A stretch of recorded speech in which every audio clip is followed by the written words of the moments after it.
Hello दोस्तों, नमस्कार। स्वागत है आपका हमारे YouTube चैनल में। आशा करता हूँ आप सभी स्वस्थ और मस्त होंगे। आइए आज हम आगे का कोई टॉपिक पढ़ते हैं। हम आज बात करेंगे भारतीय संविधान से। भारतीय संविधान का एक अच्छा सा टॉपिक लेकर आया हूँ मैं, जिसके बारे में हम बात कर लेते हैं। भारतीय संविधान में हम देखते हैं कि टोटल 22 भाग हैं। कितने भाग हैं? 22 भाग हैं और 395 अनुच्छेद हैं। 22 भाग और 395 अनुच्छेद हैं। इन सभी भागों को मतलब पढ़ना ही पड़ता है। किसी भी कंपटीशन एग्जाम की प्रिपरेशन अगर आप कर रहे हैं तो उन्हीं में से मैं शुरुआत करने वाला हूं पहले भाग की। पहले भाग के बारे में हम बात करेंगे कि भारतीय संविधान के पहले भाग में क्या क्या वर्णित है, कौन कौन से अनुच्छेद पहले भाग के अंतर्गत आते हैं, और दूसरे भाग के बारे में भी आज हम यहाँ पर बात करेंगे। तो आइए दोस्तों, हम शुरुआत करते हैं कि भारतीय संविधान के भाग 1 में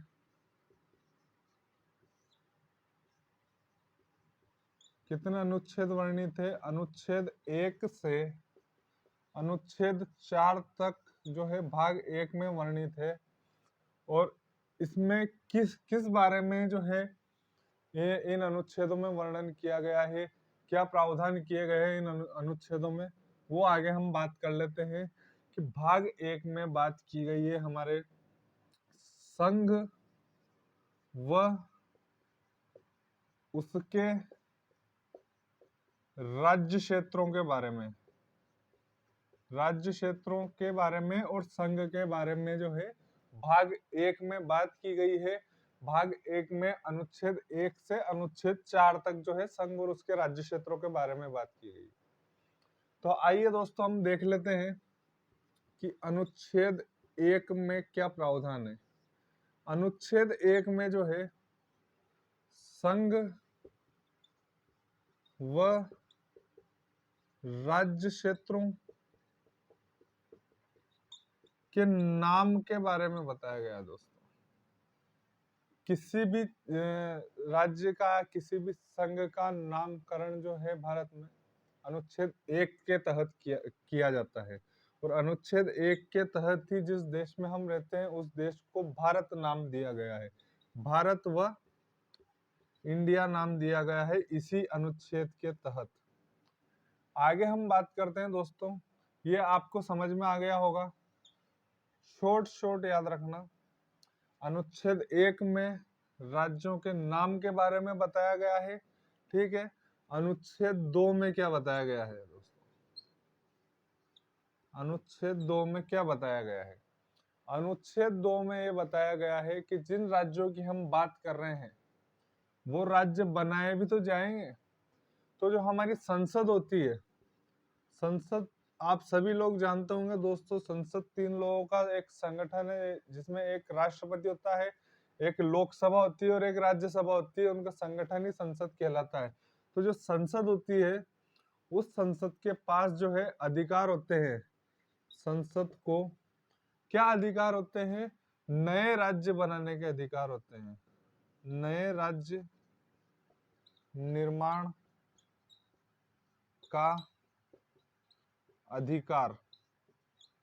इसी अनुच्छेद 2 के तहत नए राज्यों का निर्माण किया जाता है दोस्तों। और इसी के तहत हमने देखा कि जो लास्ट हमारा जो नवीनतम राज्य है वो है तेलंगाना। तेलंगाना के बारे में आपने सुना होगा दोस्तों। जो तेलंगाना राज्य है इस राज्य को भी इसी इसी अनुच्छेद के तहत बनाया गया था। शुरुआत में जब हमारा संविधान का निर्माण हुआ था तब हमारे देश में बहुत कम राज्य थे। उसके बाद धीरे धीरे करके जो है राज्यों का गठन किया गया। जो नवीनतम राज्य है ये 29वां राज्य वैसे तो बोला जाता है, लेकिन अभी 28th ही रह गया है।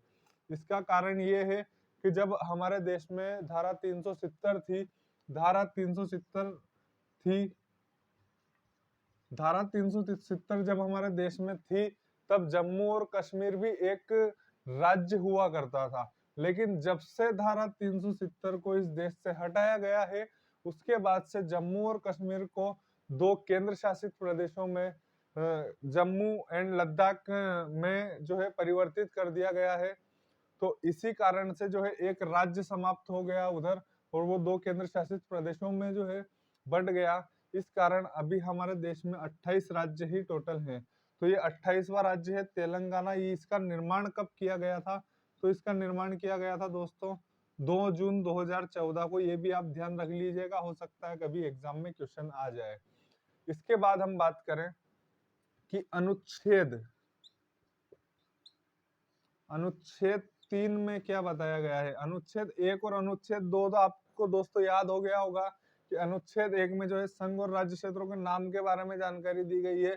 दूसरा अनुच्छेद 2 में जो है संसद को नए राज्य निर्माण का अधिकार दिया गया है। संसद नए राज्यों का निर्माण कर सकता है, ऐसा अनुच्छेद 2 में बताया गया है। तो अगर कभी एग्जामिनर आपसे पूछ ले कि नए राज्यों का निर्माण किस अनुच्छेद के तहत किया जाता है, तो आप बता दीजिएगा कि अनुच्छेद 2 के तहत किया जाता है। अगर कभी एग्जामिनर आपसे ये पूछ ले कि नए राज्यों का निर्माण कौन करता है, तो आप उसे ये भी बता दीजिएगा कि संसद जो है, संसद के द्वारा नए राज्यों का निर्माण किया जाता है।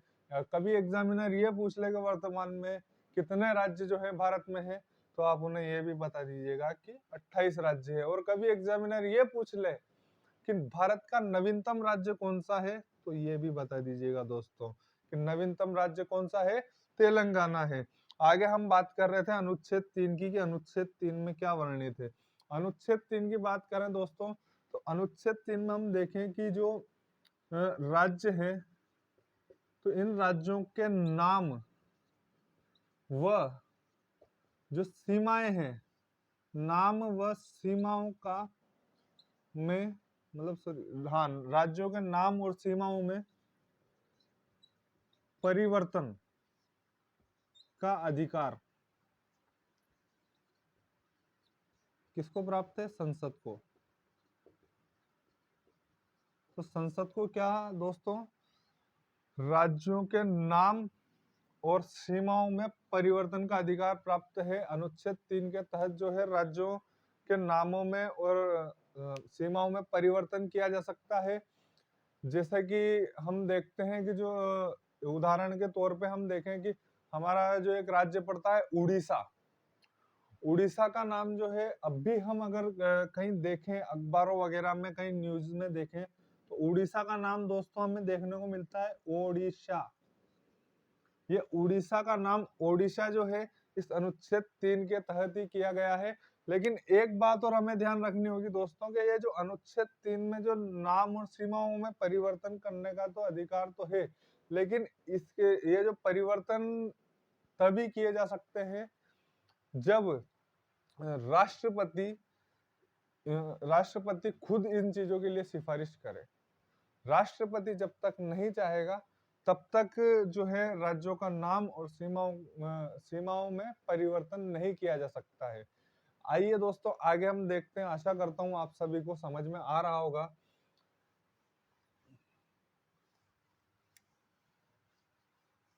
अभी आगे हम देखेंगे अनुच्छेद 4 में क्या बताया गया है।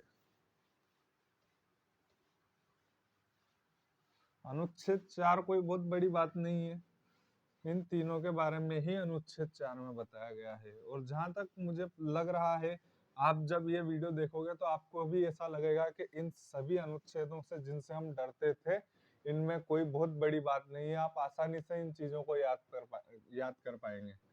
आगे हम देखते हैं अनुच्छेद 4। अनुच्छेद 4 में क्या है? जैसा कि दोस्तों हमने देखा कि पहले अनुच्छेद में था राज्यों और संघों का नाम। दूसरे में हमने देखा कि नए राज्यों को बनाने का अधिकार है। तीसरे में हमने देखा नामों को और सीमाओं को परिवर्तन करने का अधिकार है। तो ये सब जब किया जाता है, जैसे नाम परिवर्तन हो गया, यह सीमाओं का निर्धारण हो गया, यह सीमाओं का परिवर्तन हो गया, सीमाओं में परिवर्तन, या नए राज्य बनाने की बात ले ली जाए, नए राज्य के निर्माण की बात ले ली जाए, तो ये सभी जो है, कोई भी एक व्यक्ति संसद में खड़ा होकर इन सभी चीजों पर काम नहीं कर सकता। इन सभी चीजों को लागू करने के लिए साधारण साधारण बहुमत होना अनिवार्य है। बहुमत होना अनिवार्य है।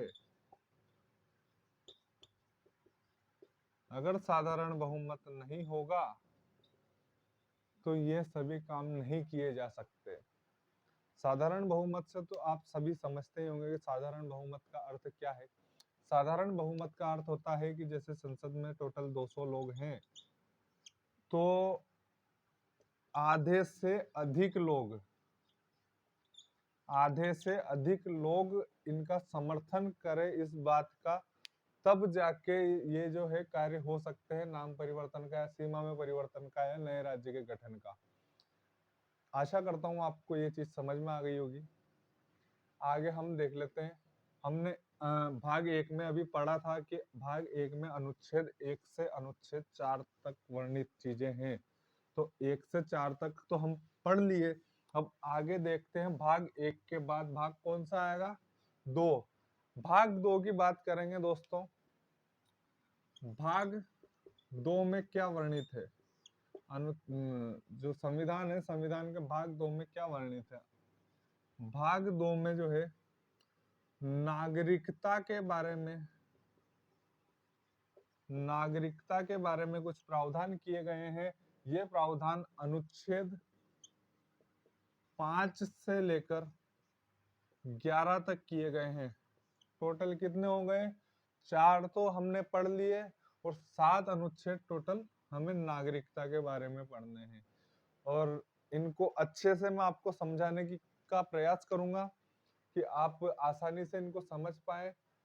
आगे देखते हैं हम कि क्या क्या बताया गया है इस नागरिकता के बारे में, क्या क्या प्रावधान किए गए हैं, कैसे इन 7 अनुच्छेदों में विभाजित किया है नागरिकता के प्रावधानों को, वो चीजें हम देखते हैं। तो आइए शुरुआत करते हैं दोस्तों अनुच्छेद 5 से। अनुच्छेद 5 में क्या बताया गया है, ध्यान दीजिएगा दोस्तों। ये जो प्रावधान है सातों जब हम बुक से पढ़ते हैं तो हमें लगता है कि यार कंफ्यूज कर रहे हैं, लेकिन इसको आप एंड तक देखिएगा, आपके सारे कंफ्यूजन दूर हो जाएंगे। देखना अनुच्छेद 5 में क्या दिया गया है कि अधिवास, ऐसा बुक में लिखा हुआ मिलेगा आपको कि अधिवास के द्वारा नागरिकता। लेकिन जब हम इनको डिटेल में पढ़ेंगे तो हमें ये समझ में आएगा कि ये है क्या चीज, क्योंकि बहुत से स्टूडेंट्स को ये जो प्योर हिंदी वाले शब्द होते हैं ये उलझा के रख देते हैं कि ये क्या चीज है। तो हम देखते हैं कि इसके अंदर और इन्होंने 3 बातें लिखी गई है जो इस अधिवास को क्लियर करती है कि अधिवास से कहने का तात्पर्य इनका क्या है। वो क्या चीजें हैं कि या तो व्यक्ति का जन्म,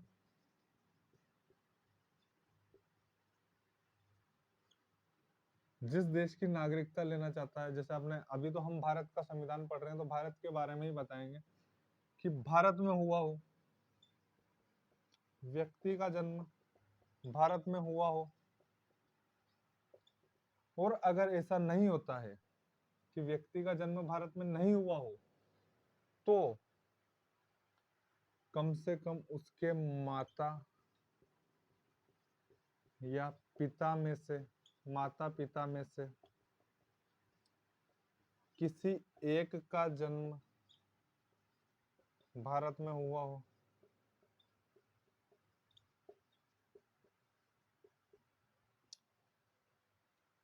ठीक है दोस्तों, अभी इन 2 चीजों के बारे में देखने के बाद एक और ये आता है। हमने देखा कि या तो व्यक्ति का जन्म भारत में हुआ हो या दूसरा माता पिता में से किसी एक का जन्म जो है भारत में हुआ हो। उसके बाद दोस्तों हम बात करें कि तीसरा पॉइंट क्या हो सकता है। माफ कीजिएगा दोस्तों, कुछ कागज उड़ उड़ के जा रहे थे। तो तीसरा जो है, तीसरा ये हो सकता है कि जो संविधान जो है हमारा संविधान, आप सभी को पता है कि 26 जनवरी 1950 को हमारा संविधान लागू हुआ है। तो तीसरी बात है कि इन्होंने ये बताई है कि संविधान प्रारंभ होने से कम से कम, संविधान प्रारंभ होने से पहले कम से कम 5 वर्षों तक जो है वो भारत का साधारण निवासी रहा हो, मतलब साधारण रूप से निवास कर रहा हो भारत में कम से कम, कब से, संविधान प्रारंभ होने से पहले कम से कम 5 वर्षों से।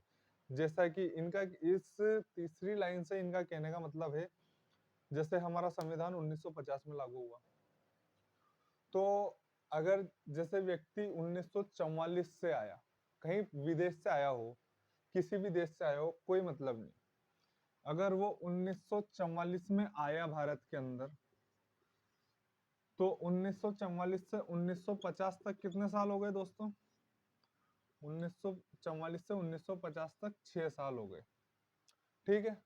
मतलब इस 5 साल से तो ज्यादा हो गया, 6 साल से साधारण रूप से यहाँ निवास कर रहा है। अब उसमें भले ही इसके माता पिता भी विदेश के हो और इसका भी जन्म भारत में नहीं हुआ हो, तो भी वह भारत की नागरिकता प्राप्त करने के योग्य माना जाएगा।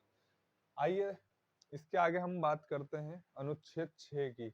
अनुच्छेद 5 की अगर आपने ये 3 बातें ध्यान रख ली, तो फिर आपके लिए इसके आगे के सभी अनुच्छेद सरल हो जाएंगे। ध्यान से सुनिएगा दोस्तों, मैं क्या कह रहा हूं। अगर ये 3 बातें ध्यान रख ली, तो बाकी के सभी अनुच्छेद वैसे ही याद हो जाएंगे। क्या क्या? व्यक्ति का जन्म भारत में हुआ हो, दूसरा माता पिता में से किसी एक का जन्म भारत में हुआ हो, या संविधान प्रारंभ होने से पहले कम से कम 5 वर्षों तक साधारण निवासी रहा हो इस देश का।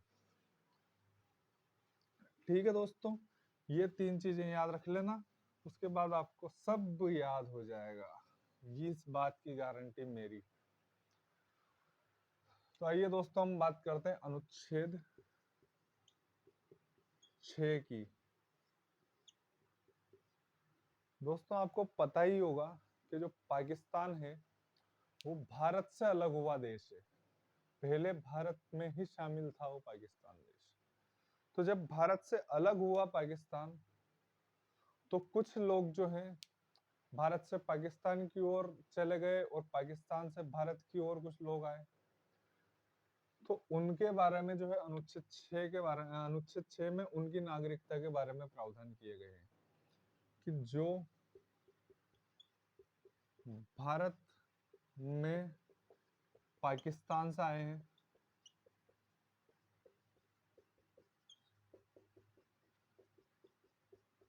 उनकी नागरिकता के बारे में जो है, जो मतलब जो लोग भारत में आए हैं, कहाँ से? पाकिस्तान से। कहने का मतलब पाकिस्तान से आने वाले जो भी भारत के में आने वाले जितने भी प्रवासी हैं, उन सभी की नागरिकता के बारे में यहाँ प्रावधान किया गया है कि जब 19 जुलाई इन्होंने तारीख दे रखी थी, 19 जुलाई 1948, इस तारीख के बाद जो कोई भी व्यक्ति पाकिस्तान से भारत आया है, वह 6 महीने के पश्चात, मतलब यहाँ रहे 6 महीना आराम से, उसके बाद भी कब तक? जब तक संविधान लागू नहीं हो जाता। 6 महीने के बाद संविधान लागू होने तक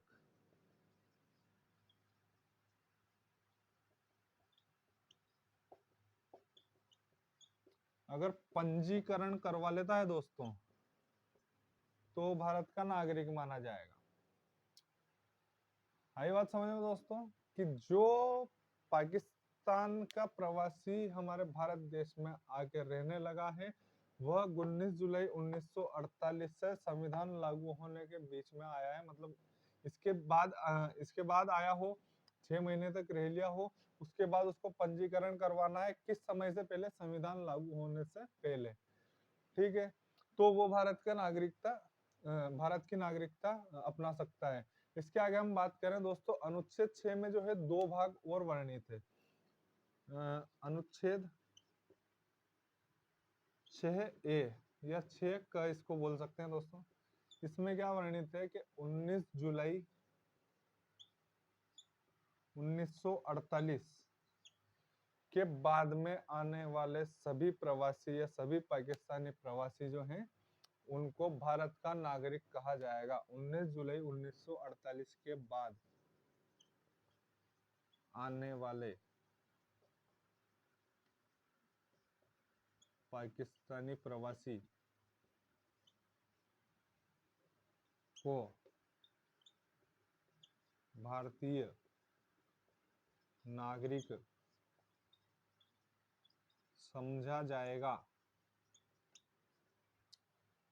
आई दोस्तों बात समझ में कि जो भी 19 जुलाई 1948 के बाद आए हैं उन सभी को भारतीय नागरिक समझा जाएगा। ये 6A तब लागू किया गया जब इनमें से कुछ लोगों के पंजीकरण नहीं हुए होंगे, कुछ लोगों को परेशानी आई होगी कि वो ना तो वापस पाकिस्तान जा सकते हैं और ना ही इधर भारतीय नागरिकता मिल रही होगी।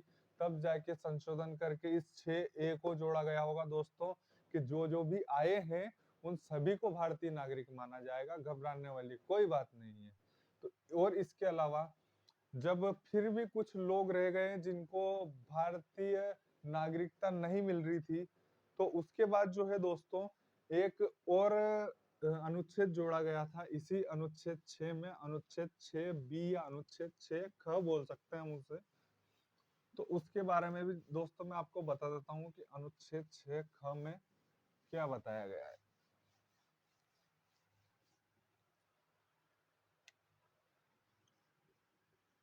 अनुच्छेद 6ख या B, इसमें क्या बताया गया है दोस्तों? इसमें ये बताया गया है कि जब इतना 6A जोड़ने के बाद भी कुछ लोगों को जब भारतीय नागरिकता मिलने में परेशानी हो रही थी, तो फिर इन्होंने क्या किया, 6B जोड़ा, जिसमें यह लिखा गया है कि भारत शासन अधिनियम जो है,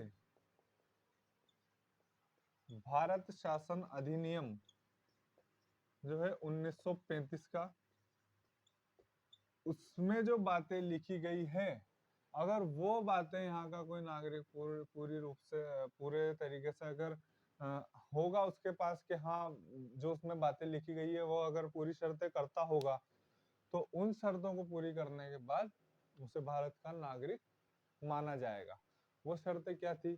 कुछ वही थी कि एक तो वह भारत में जन्मा हो, अगर वो भारत में नहीं भी जन्मा है तो भी उसके माता पिता भारत में जन्मे हो,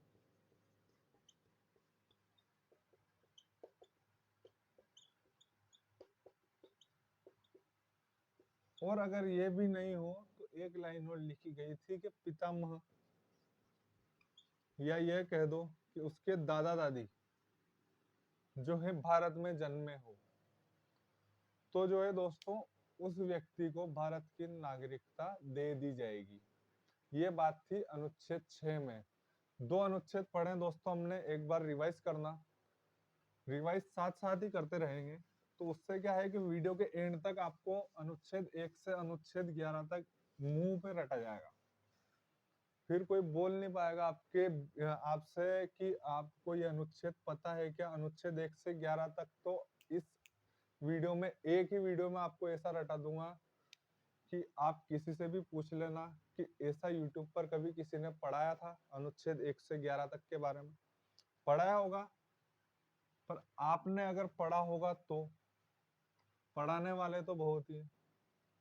ध्यान दीजिएगा, हमने 5 और 6 की बात की और 6A और 6B की बात की, इनकी बात कर लेते हैं। 5 में क्या था कि अधिवास के द्वारा नागरिकता दी जाए। अधिवास के द्वारा नागरिकता में आपको मैंने 3 चीजें लिखाई थी कि वह भारत में जन्मा हो, या उसके माता या पिता दोनों में से कोई एक भारत में जन्मा हो, या ये नहीं भी हो तो जो है संविधान लागू होने से पहले संविधान लागू होने से पहले कम से कम 5 वर्षों तक भारत का साधारण निवासी रहा हो। यह हमने अनुच्छेद 5 में पढ़ा था। इसके बाद हमने अनुच्छेद 6 में ये पढ़ा कि जो भारत में पाकिस्तान से लोग आए हैं उनकी नागरिकता के बारे में पढ़ा है कि 19 जुलाई 1948, तारीख ध्यान रखना दोस्तों, 19 जुलाई 1948। इस 19 जुलाई 1948 के बाद जो भी भारत में लोग आए हैं पाकिस्तान से, उन पाकिस्तानी लोगों को मतलब रहने को तो भारतीय ही हो गए, लेकिन जो लोग पाकिस्तान से आए हैं 19 जुलाई 1948 के बाद से वो 6 महीने बाद क्या करेंगे कि रजिस्ट्रेशन करवाएंगे, मतलब पंजीकरण करवाएंगे। जो अधिकारी होगा, नियुक्त अधिकारी, उसके पास जाके 6 महीने बाद रजिस्ट्रेशन करवाएंगे। 6 महीने बाद और किस दिन से पहले, जिस दिन संविधान लागू हुआ, जिस दिन से संविधान प्रारंभ हुआ उससे पहले और 6 महीने बाद। तो इसमें कुछ लोगों को परेशानी आ रही थी, कुछ लोगों की नागरिकता जो है पंजीकरण नहीं करवाने की वजह से उनको नागरिकता नहीं मिल पाई। अभी बात करें फिर हम कि इस 6A को फिर लागू किया गया कि 6A में ऐसा कहा गया कि जो भी 19 जुलाई 1948 के बाद आया, चाहे उसने पंजीकरण करवाया हो या नहीं करवाया हो, उसको भारतीय नागरिक माना जाएगा। जब भी फिर भी इनकी समस्याओं का समाधान नहीं हुआ कुछ लोगों की, तो अनुच्छेद 6B लाया गया। इस 6B में यह बताया गया कि जो भारत शासन अधिनियम 1935 की शर्तों को पूरा करेगा उन सभी को भारतीय नागरिक माना जाएगा। आई बात समझ में दोस्तों? इसके आगे हम बात कर लेते हैं अनुच्छेद 7 की। अनुच्छेद 7 की, अनुच्छेद 7 में क्या कहा गया है? अनुच्छेद 6 में हमने देखा कि भारत में पाकिस्तानी आए थे। अभी हम देखेंगे कि पाकिस्तान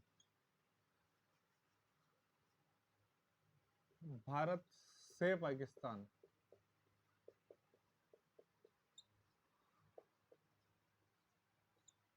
जाने वाले व्यक्तियों की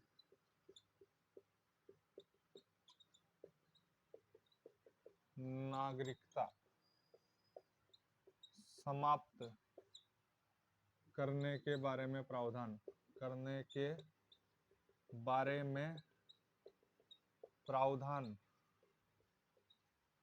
दोस्तों ध्यान दीजिएगा, भारत से पाकिस्तान जाने वाले व्यक्तियों की नागरिकता समाप्त करने के बारे में प्रावधान है अनुच्छेद 7 में। क्या कि जो व्यक्ति भारत से कब 1 मार्च 1947 1 मार्च 1947 के बाद भारत को छोड़कर गया, उस व्यक्ति की नागरिकता स्वतः समाप्त हो गई। किसके तहत? अनुच्छेद 7 के तहत भारत से पाकिस्तान जाने वाले व्यक्तियों की नागरिकता कब समाप्त होगी? जब वो 1 मार्च 1947 के बाद कभी भी भारत देश को छोड़कर पाकिस्तान गए हो तो उनकी नागरिकता समाप्त कर दी जाएगी। दोस्तों इतना आपको समझ आ गया होगा। इसके बाद हम बात करेंगे अनुच्छेद 8, 9, 10, 11 में क्या कहा गया है। आशा करता हूँ कि ये 3 अनुच्छेद जो मैंने आपको बताए, 5, 6 और 7, ये आसानी से समझ में आ गए होंगे दोस्तों। इसके बाद हम बात करें कि अनुच्छेद 8 में क्या बताया गया है। अनुच्छेद 8, अनुच्छेद 9, अनुच्छेद 10 और अनुच्छेद 11। जुकाम सा लग रहा है। अनुच्छेद 8 की हम बात करें दोस्तों, तो भारत और पाकिस्तान तो चलो एक अलग चीज हो जाती है कि भारत का टुकड़ा था, पाकिस्तान इस वजह से कुछ कारण रहे होंगे। तो आगे हम बात करेंगे अनुच्छेद 8। अनुच्छेद 8 में क्या बताया गया है कि जो व्यक्ति जिसका उद्भव भारतीय उद्भव वाले व्यक्ति, जिनका जन्म भारत में हुआ है या जिनका भारत से पुराना लेन देन है, मतलब जैसे कि उनके माता पिता भारत में रह रहे हो, उनका जन्म किसी कंडीशन में बाहर हुआ हो, या पढ़ाई के नजरिए से वो बाहर गए हो, या किसी नौकरी के नजरिए से वो बाहर गए हो, तो उस देश की जब तक कि वो नागरिकता स्वीकार नहीं करते हैं, उस देश का नागरिक नहीं बनते हैं किसी भी देश में। जैसे कुछ 16-17 देशों की जो है लिस्ट भारत ने जारी कर रखी है कि इन देशों में जो है भारत के जो लोग जाएंगे उनको एक दोहरी नागरिकता का भी प्रावधान किया गया है। वो इन अनुच्छेदों में नहीं है, लेकिन मैं फिर भी आपको बता रहा हूँ, ध्यान रखना कि जो भारतीय उद्भव वाले लोग हैं, अनुच्छेद 8 में क्या बताया गया है, जो भारतीय उद्भव वाले लोग हैं, जो यहाँ से किसी पर्पस से विदेश में गए हैं और वहां की नागरिकता स्वीकार नहीं की है उन्होंने, तो उनकी नागरिकता है जो वो समाप्त नहीं होगी, समाप्त नहीं होगी। मतलब विदेशियों को नागरिकता देना एक तरह से, एक क्योंकि वो भारत छोड़ के अगर विदेश में रह रहा है तो विदेशी हो गया अपने लिए, तो विदेशियों को नागरिकता।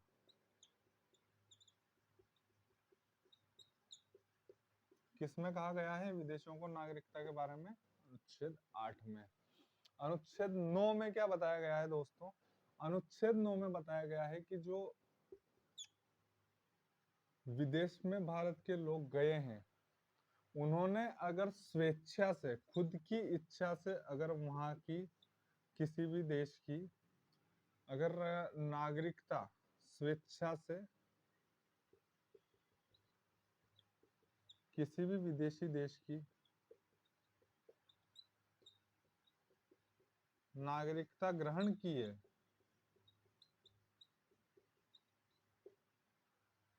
तो वह या तो उनकी भारतीय नागरिकता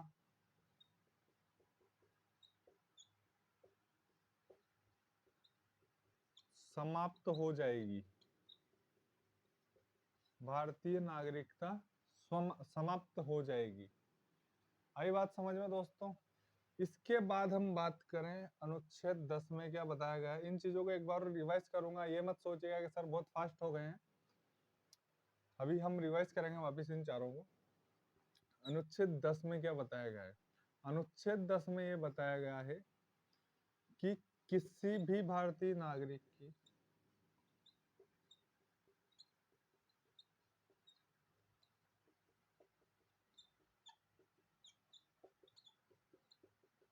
नागरिकता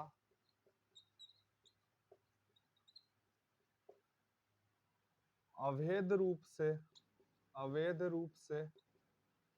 समाप्त नहीं की जा सकती। किसी भी भारतीय नागरिक की नागरिकता अवैध रूप से समाप्त नहीं की जा सकती। कुछ परिस्थितियों में जो है नागरिकता उनको वापस दी जा सकती है, जिन भारतीय नागरिकों की जो है किसी अवैध कारण से, अवैध रूप से जो है नागरिकता समाप्त हो गई हो। उसके बाद अनुच्छेद 11 जो है, जो हमारा आज का लास्ट अनुच्छेद है, इसके बारे में हम बात कर लेते हैं। अनुच्छेद 11 में क्या प्रावधान किया गया है? अनुच्छेद 11 में ये प्रावधान किया गया है कि जितने अभी हमने कितने 1 2 3 और 5 6 7 है ना, 5 6 7 और 8 9 10 टोटल 6 अनुच्छेद हमने पढ़े हैं। इन 6 अनुच्छेदों के अलावा भी अगर संसद को जरूरत लगे तो वो इनमें बदलाव कर सकती है या नए अनुच्छेद जोड़ सकती है, नए प्रावधान जोड़ सकती है। ऐसा किसमें कहा गया है? अनुच्छेद 11 में, कि संशोधन करके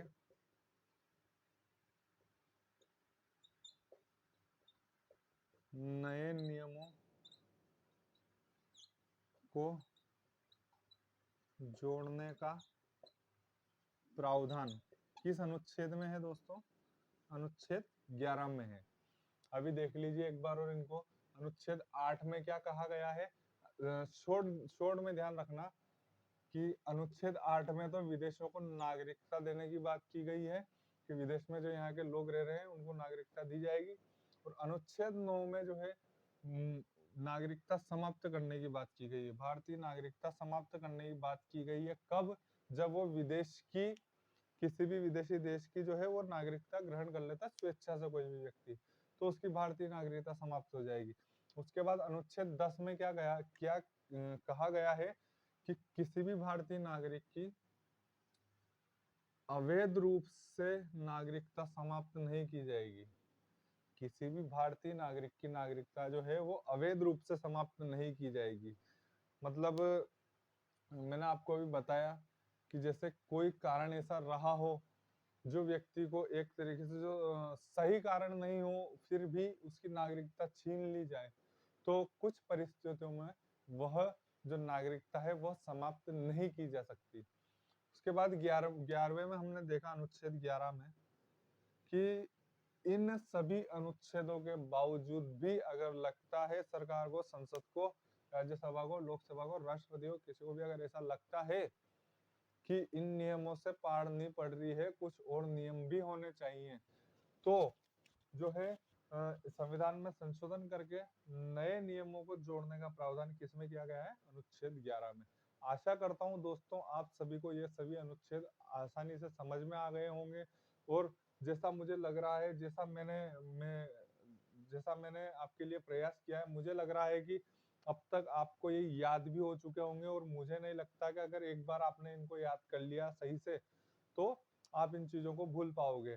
और आपसे रिक्वेस्ट है कि अगर फिर भी नहीं समझ में आया हो तो एक बार और रिवाइज कर लीजिएगा इस वीडियो को, ताकि आप आसानी से इन चीज़ों को समझ सकें।